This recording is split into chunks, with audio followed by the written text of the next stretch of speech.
Lately, napakarami naman na pong nagsisurface na issues tungkol sa kanya and naanuhan na siya ng mga evidences. So, I think karapat-dapat lang na even if nasa isa siya sa matataas na posisyon ng gobyerno, no one is above the law naman po, di ba? So, yun. Kasi ang problema nga din po dyan, yun nga, nadedelay hanggang sa pwedeng hindi na mangyari. Yeah. Di ba?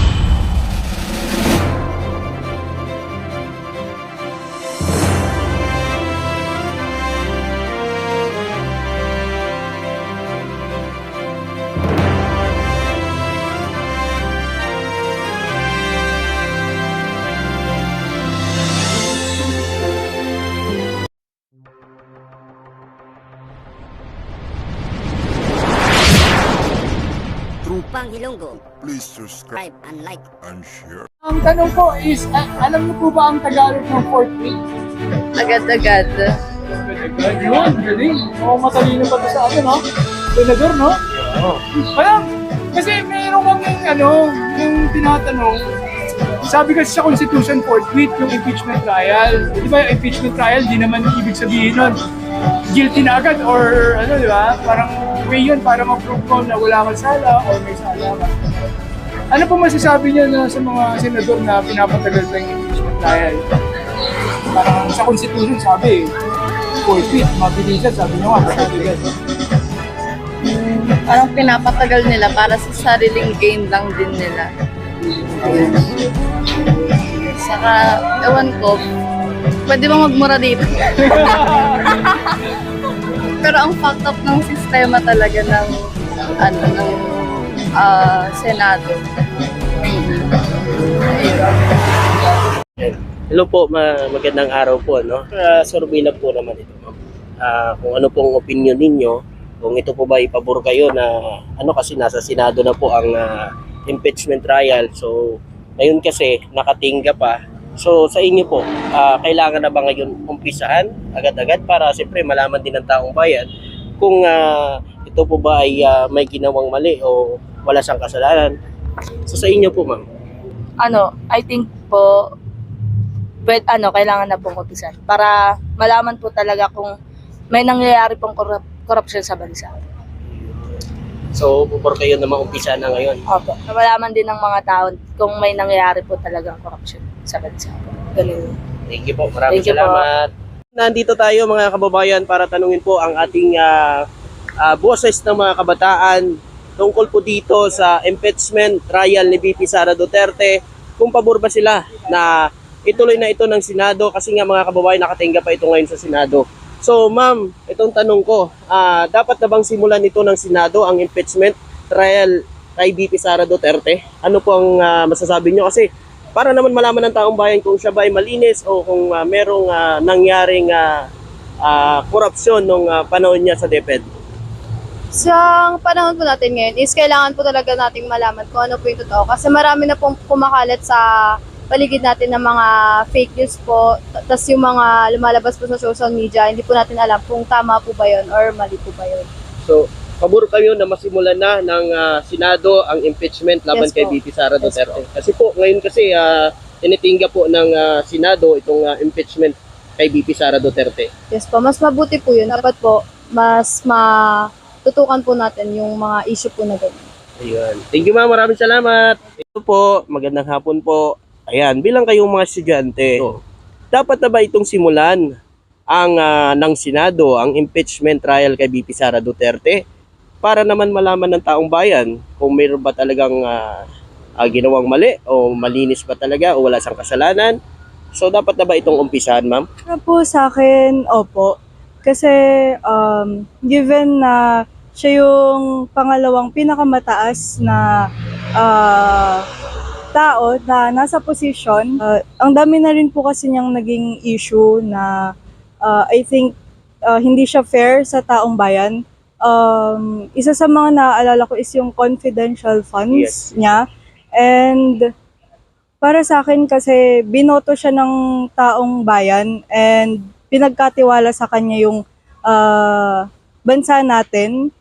And sa mga leaders po kasi it's very important na may fairness Yes, tama. na and for me po, hindi rin siya magandang ehemplo sa aming mga kabataan na, and face na rin po kasi siya ng bansa natin eh. So, for me, very important na mulan ang impeachment trial para naman, kasi kung wala siyang kasalanan, di ba? Yes. Hindi naman siya, kaya niyang harapin kasi wala naman siyang kasalanan, wala naman siyang tinatago.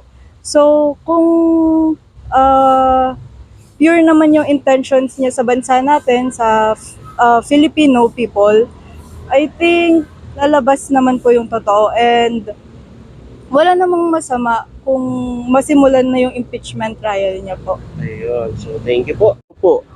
Ito po kasi sir, gusto din po namin malaman ng sambayan ng Pilipino at para marinig din ng mga kababayan natin ang boses ng kabataan ungkol po dito sa impeachment ni VP Sara Duterte. So, ito sir, dapat na bang simulan ng Senado ang impeachment trial kay VP Sara Duterte para malaman na ng taong bayan kung meron bang mali na ginawa siya o wala? Opo.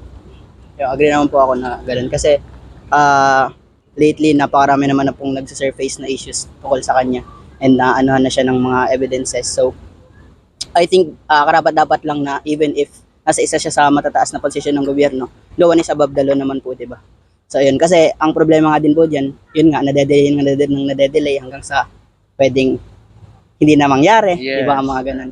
So as soon as possible, kung yung legal process is due naman na at kaya naman na siyang mas-start yung trial, bakit hindi po na-start na lang din? So, bakit hindi ngayon? Ano? Papa. Yun. So, yun po ano. So, pabor kayo na simulan na ng Senado itong impeachment ni VP Sara Opo. Duterte. Ito po, magandang hapon po. Ayan, bilang kayong mga estudyante, ito po ang tanong namin dito. Dapat na bang simulan na ng Senado ang impeachment trial ni VP Sara Duterte para lang malaman na ng taong bayan kung meron ba yung kasalanan o wala? Yes po. Siguro kung kung wala naman po siyang kasalanan talaga na ginawa. Agree naman po siya na simulan agad yung trial sa kanya. So, aware din po ba kayo dito sa mga nangyari sa kanya, ma'am? Yes. May alam po kayo dito. Katulad na lang po ng Yung sa mga video niya po na kumakalat ngayon, yung mga pagmumura, gano'n, sa mga ginagawa niya sa pera ng bayan. yung confidential fund, ano? Ayun. So ito kasi, yung minura niya po yung presidente natin, di ba? So, sa inyo po, karapat-dapat pa po siyang manatili. Hindi na po. Ayun. Thank you po. Ayan, maraming. Ang tanong ko is, alam niyo po ba ang Tagalog ng fourth week? Agad-agad. Yun, galing. Matalino pa to sa no? Senador, no? Parang, kasi meron kaming yung tinatanong, sabi kasi sa Constitution forthwith yung impeachment trial. Di ba yung impeachment trial, di naman ibig sabihin nun, guilty na agad or di ba? Parang way yun para ma-prove ko na wala kang sala or may sala ka. Ano po masasabi niya na sa mga senador na pinapatagal pa yung impeachment trial? Parang sa Constitution sabi, forthwith, mabilisan, sabi niyo nga, mabilisan. Parang pinapatagal nila para sa sariling gain lang din nila. Saka, ewan ko, pwede ba magmura dito? Pero ang fucked up ng sistema talaga ng Senado. Nandito tayo mga kababayan para tanungin po ang ating boses ng mga kabataan tungkol po dito sa impeachment trial ni VP Sara Duterte, kung pabor ba sila na ituloy na ito ng Senado kasi nga mga kababayan nakatingga pa ito ngayon sa Senado. So ma'am, itong tanong ko, dapat na bang simulan ito ng Senado ang impeachment trial kay VP Sara Duterte? Ano po ang masasabi nyo? Kasi para naman malaman ng taong bayan kung siya ba ay malinis o kung merong nangyaring korupsyon nung panahon niya sa DepEd. Sa panahon po natin ngayon is kailangan po talaga nating malaman kung ano po yung totoo. Kasi marami na pong kumakalat sa paligid natin ng mga fake news po. Tapos yung mga lumalabas po sa social media, hindi po natin alam kung tama po ba yun or mali po ba yun. So, pabor kayo na masimulan na ng Senado ang impeachment laban Yes kay po. VP Sara Yes Duterte. po. Kasi po, ngayon kasi tinitingga po ng Senado itong impeachment kay VP Sara Duterte. Yes po, mas mabuti po yun. Dapat po, mas tutukan po natin yung mga issue po na ganyan. Ayun. Thank you ma'am, maraming salamat.